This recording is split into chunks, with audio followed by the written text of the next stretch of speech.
TDPK Podcasts, Thailand GameChanger, inside the minds of Thailand's innovators.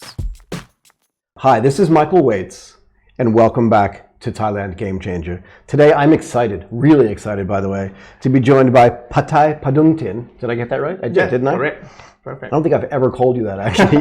The founder and CEO of Builk One. It's great to have you here today. I've been waiting for this for a long time. How are you doing today? This week is pretty busy for me. Good. Because we are just expand our business and got a new partnership. So it's so exciting. Yeah. I know what you're feeling. Before we started recording, Nut was saying to me, "You seem very excited." So I had the same thing happen to me today. So excited about it. Signed a new partnership with somebody. Yeah. I know the feeling, but now your brain is working really hard. Yeah. How am I going to do this thing? Yes.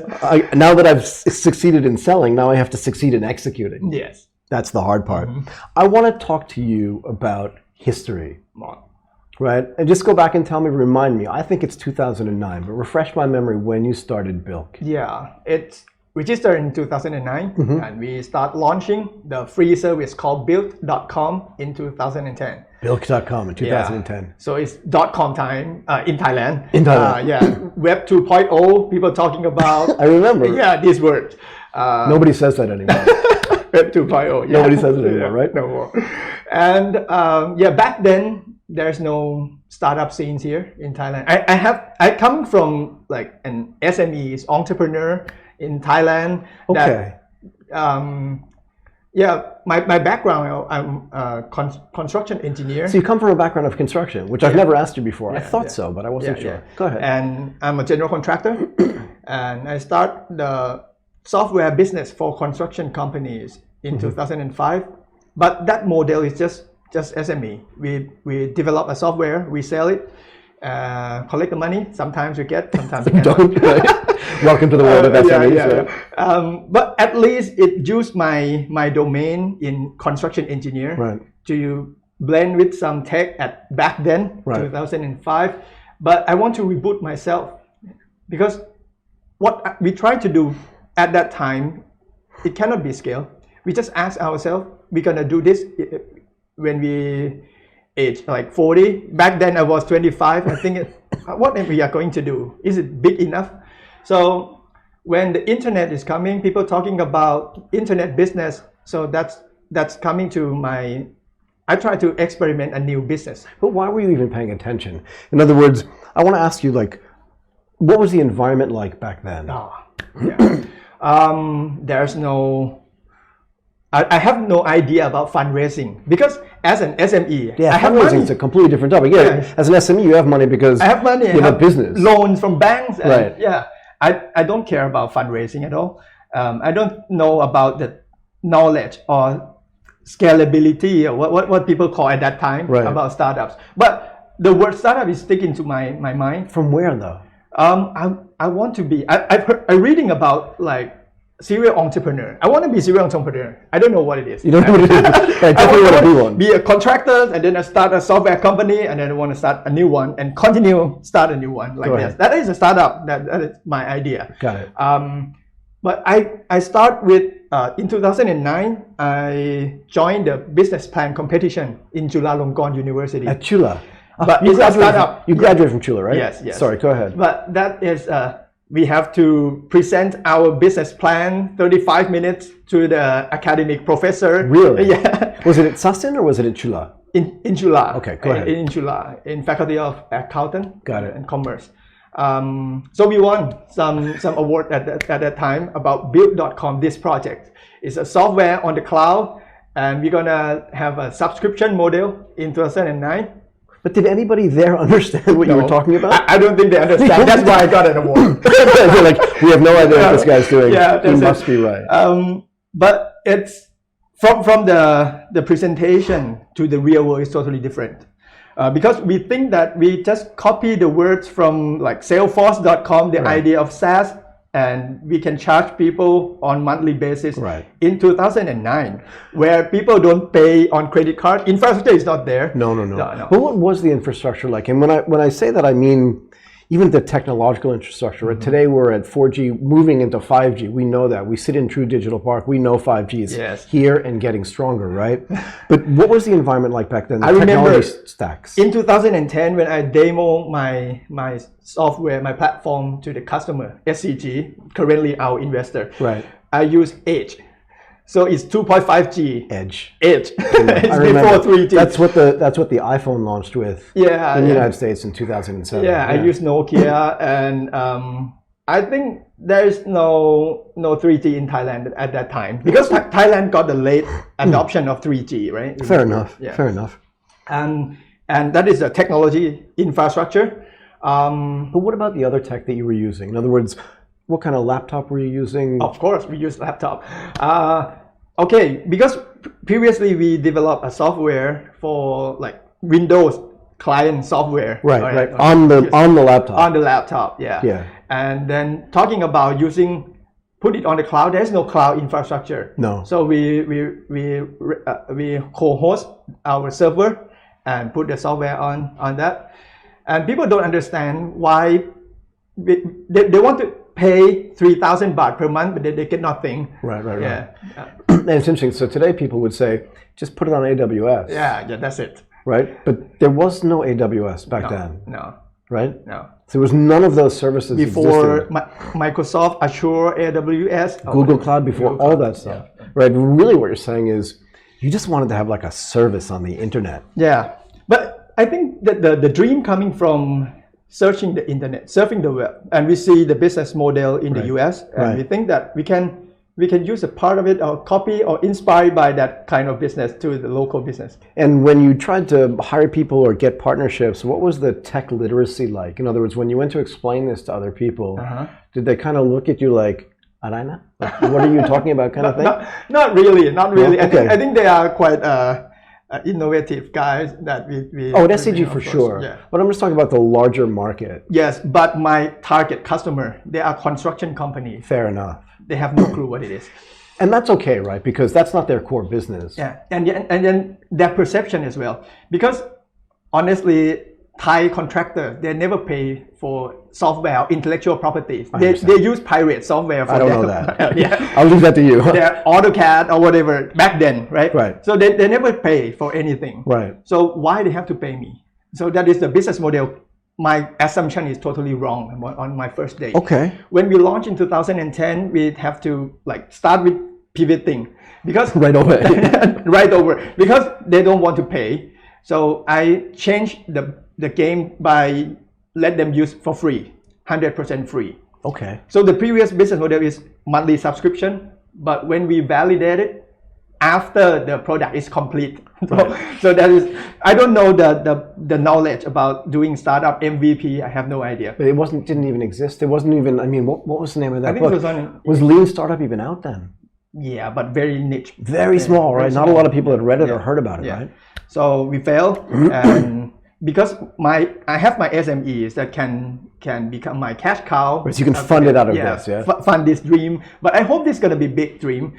I split my team out of the previous business. We boot it as a startup. Right. Wear t-shirt, shorts, and working like flip-flops. Flip-flop, yeah, and having instant noodle. but back then. And I remember this. So when I arrived in Thailand at the end of 2011 or the beginning of 2012, I didn't have an office. All I had was my home where I lived, right? That was the after flood. Flooding. In the middle of the floods, actually. I moved here in the middle of floods, and I moved out of an earthquake environment into a flood environment, and everybody thought I was a little bit crazy. From Japan, right? Exactly. But back then, there was only really one co-working space that I know of. I only mention it because it was up on the third floor of this very small building on the corner of Soi 10 in Thonglor. Did you work there? I've been there. I've been there too. That's before Hubba, before things, right? Because AIM was there. Yeah, I met them there. I met AIM That's called Third Place. Third Place. Yes, correct. Exactly.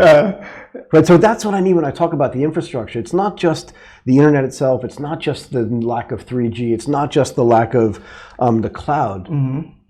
There was nothing there. I hesitate to call you a pioneer because you've been called this so many times. It's like overused term. But I wanted to go through the history so people could understand how different it is today. Yeah. Oh, you remind me of the days that we met some entrepreneur foreigners on the third place. Yeah. Oh, interesting. It was the only place to go to get a cup of coffee and 250 baht a day for internet kind of thing, right? Yes. And the reason why I want to bring this up is because if you fast forward to today, it's just completely different. And, you know, for the young entrepreneurs that are starting out today, they feel like they're struggling, and they are. But back then, there was no ecosystem to struggle with, right? Yeah. There wasn't a true digital park where you could sit in and get 400 megabits up and down. Right? Yeah. Consistently. There wasn't a place to go and gather with other entrepreneurs and to get the sort of mental health help around why am I failing? Who can help me? Nobody. And that's what I mean when I talk about the infrastructure. Correct. Just completely different, right? Okay. I want to ask you another question. You built this company in 2009. You tested a whole bunch of things. Some of them worked, some of them didn't work. You launched really in 2010. Now we're in 2021. And in the interim, you've been through a lot of sort of different parts of your business. When do you realize, and maybe it's not yet for you, but when do you think Builk changed from being a startup to being just an ongoing concern? And did you notice, did you walk into the office one day and say like, I think we're okay? Do you know what I mean? Yeah, I know.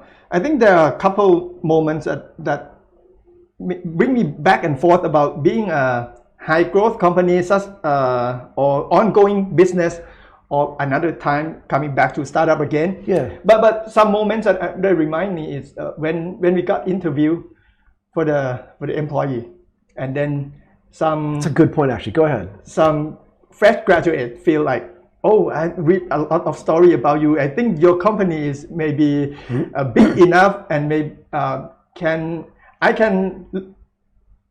I can put my life on this company. Right. But I don't think so. Wait a second. No. Slow down. I'm still in at risk sometimes, right. And I want people who stay hungry with me, and be risky with me, and try experiment new things. So this is corporate. It's not the place that can give you every month salary. So we have to find it together. We have to build things together. Of course, we are fundraise from the investor, but it doesn't mean that it is going to be last long. You can't just spend that money. We cannot. We just burn. You want to hold it until you really need it in a way. When we start, we have no idea about startups. I'm lucky enough that I pitched in Singapore and got some award and been to Silicon Valley. So I've seen different stage of startups in Southeast Asia, in the US, and that makes me feel like sometimes I want to be like them. I want to raise more money and then burn it. Okay, but here in Thailand, there is no. We cannot use the playbook of like the Western. I have to find my own way. Yeah, but I think that's true in every country outside of Silicon Valley. I mean, maybe Europe is different, but in Southeast Asia, for sure, even in Japan, you see a lot of companies in Japan. They never raise like a Series A. They go public. Yeah. So they list on the mothers. They have a big picture of them going, I just went public. Yeah. It doesn't really mean much. It's not like a traditional IPO. So every country has their own sort of idiosyncrasies and nuances. We'll talk about that later, too, particularly from a business perspective. So back to your question is, I sometimes feel like I become an ongoing business, but sometimes I feel like I'm not ready yet for myself as a leader of the company. I don't have like the skill to lead people. Like when we reach like 50 people, 50 employees, I feel like I can really handle it, because previously we have only small team. I can remember everyone. 3 or 4 people. We have 5 a people. one-on-one conversation on coffee talk in the morning. Right. But when we reach 50 and it reached 100, and I think my skill have to change as well. So talk to me about leadership growth. Talk to me. So like I feel like my skill from the early days, I'm the designer, I'm the product development. I'm drawing the sketch by myself. Really? Yeah, I love design. So the corporate identity. All the logos has been done by me. I love the logo, by the way. Always have. And then when we reach like 50 people, I have to hand over my jobs to the middle management. Right. I have to build some structure. That is quite challenging for me. Is it hard for you to delegate? Did you have to teach yourself how to do that? Yeah, I have to teach myself because I'm thinking about testing my limits. Right. Can I lead the company until today we have a revenue like 500 million, 100 people. Right. So it's beyond my dream. Right. Yeah. It's challenging, but I got mentorship actually. So when the ecosystem has been built, right, I think it's much easier. I can asking for a coffee or some beer with the. Who do you turn to for mentorship? Different. I mean, some of them they are entrepreneur, like a local entrepreneur, not startups. So that leads other types of businesses that are entrepreneur, like you said, SME style entrepreneurs, right? Where they're building a family business, family business. That leads 100 people. So I pick their brains and find my own way, right, for the leadership. But I still feel like I'm not doing good enough for the leadership and people. Even today. Stuff. Even today. But what do you think has changed? If you look at yourself, I mean, obviously 15 years ago, in 2005, very different. But even back in 2010, 2011, when in my mind, that's when sort of the ecosystem just started bubbling up, right? 15 and 16, maybe it's really started to form. Yeah. Now it's growing better. There's still more room to grow. Yeah. When you look back at like 2010, 2011, how has your management style changed or skills changed, and how do you feel about it? Okay. I think the early days of my startup as a founder, I feel like it's so fancy. So I love it. I love it. Being a cool guy, putting things on Instagram and then be a startup things. But in the middle part, like 15 or 16, I think we raised Series A, and I feel like some weight on my shoulder. A lot, right? So it's weird when you take money from other people. Yes. And it's more. Everybody celebrates, right? You see in the newspaper, they nabbed a Series A, and you're like, no. Now it gets hard. Right? It's getting harder and harder. When you reach Series B, and it's get harder. And my investors, they are corporate, right? Local corporate, Thai corporate. So they don't. Some of them try to push it forward for the growth, but some of them they try to make it profitability. Right. So this is the big conundrum, right? Yeah. When it's your money, when you're funding out of your SME, it comes out of your pocket. Still scary, right?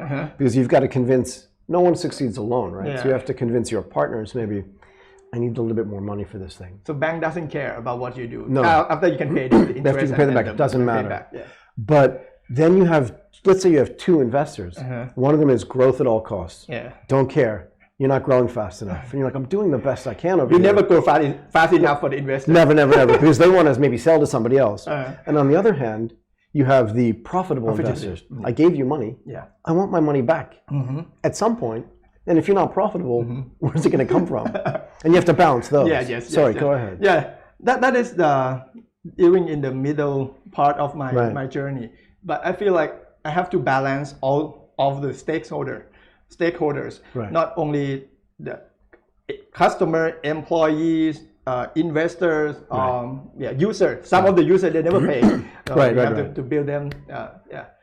So leadership is we have to step further from the previous point that you feel like this is. I love to do this. Right. I love to do product design. Right. I have to let other people do this. And you have to move on. Right.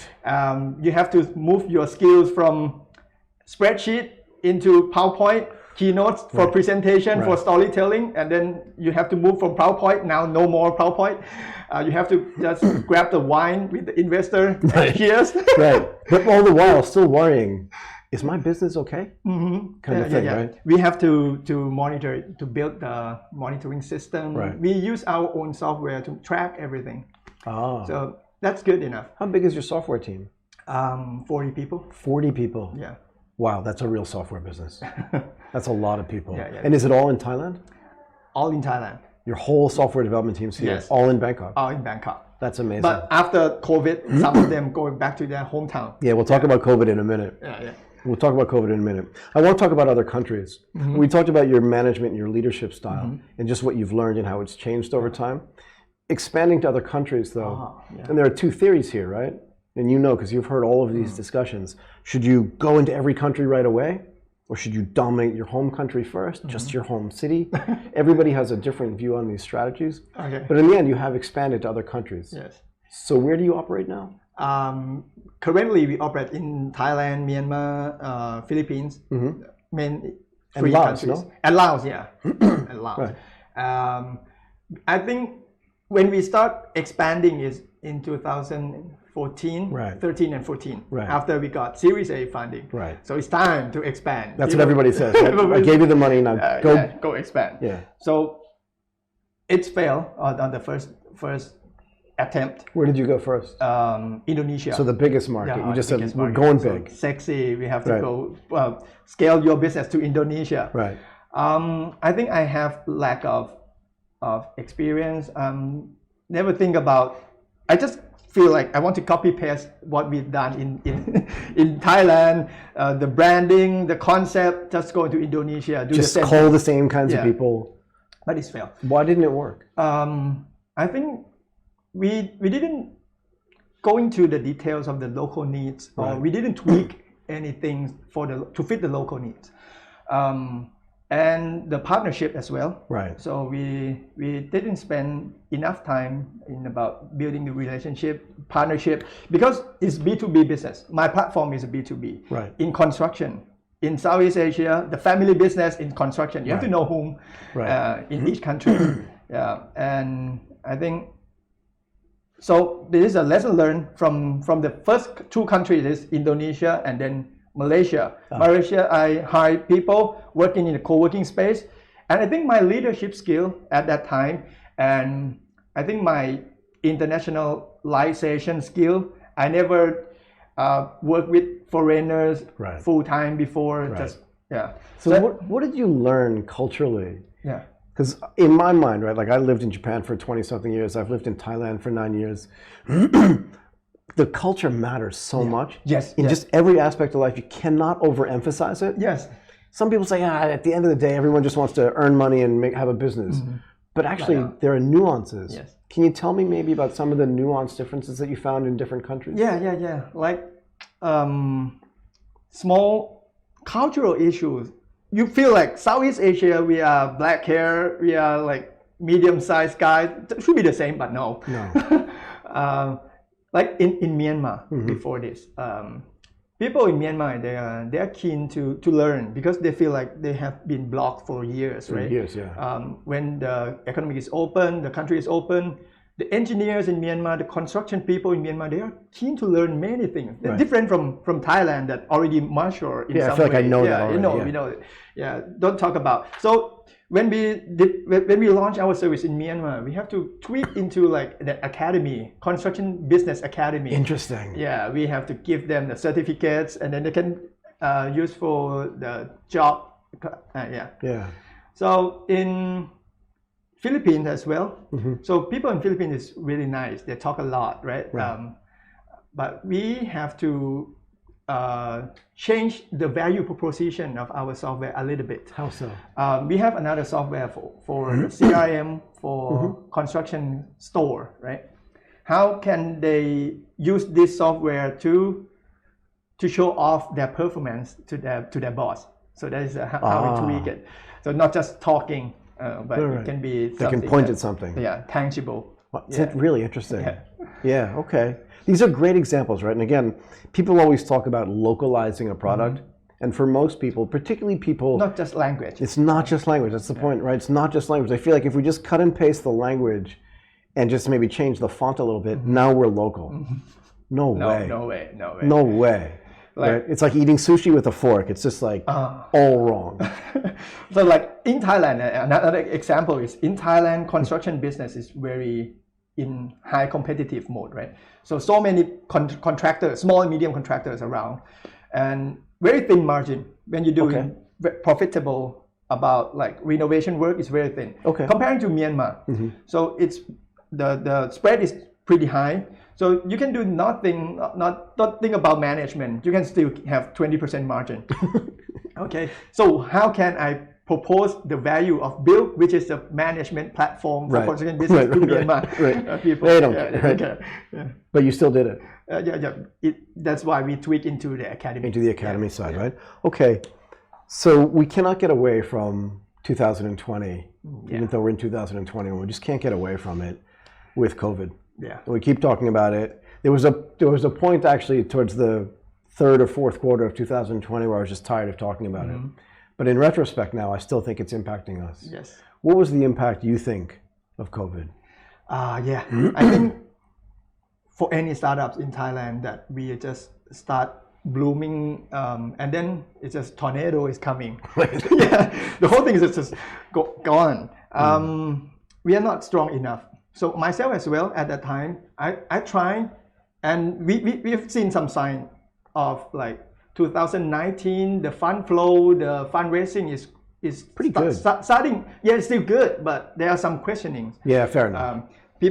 Investors talking about they're looking for scalable business and profitable business at the same time. Right. So it's ridiculous.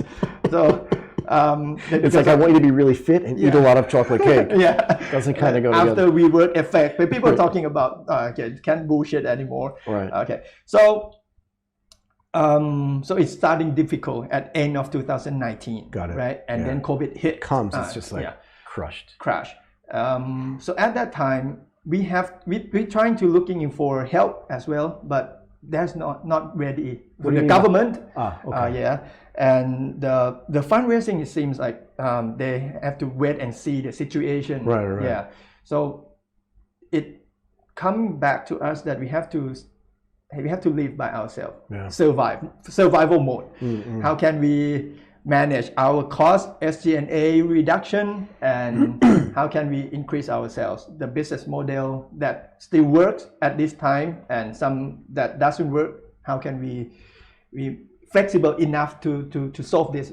So I think 2020 is pretty challenging for me, but it makes us grow stronger. I think so. So last year we are in profitable. Good for you. A lot. Good for you. Some industry that has hit the big impact, like the real estate industry. Right. Yeah, they got hit. Foreigner cannot come and buy the properties. Condos or properties, right. So we have to change our team to flexible into another industry. We can do it in the pretty fast. Okay. In like March and April, we can change the. So what did you change to? We changed to the B2B business about healthcare. We use our existing software that we developed, the CRM for construction store.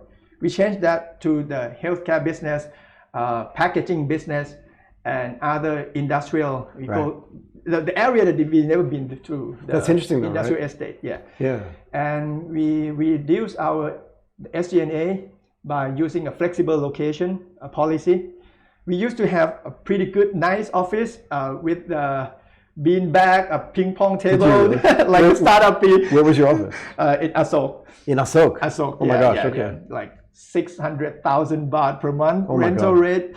That COVID teach us that it's time to coming back and collaborate through digital. Right. So it's available now, but we never tried before, right? Didn't have to. So yeah, Microsoft Teams, Zoom, and online collaboration. Right.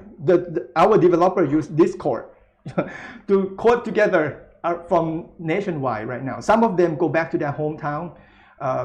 We didn't. The salary is still the same at Asok in Bangkok area, but they go back to Chiang Rai, go back to other provinces. Right. Happy with their family.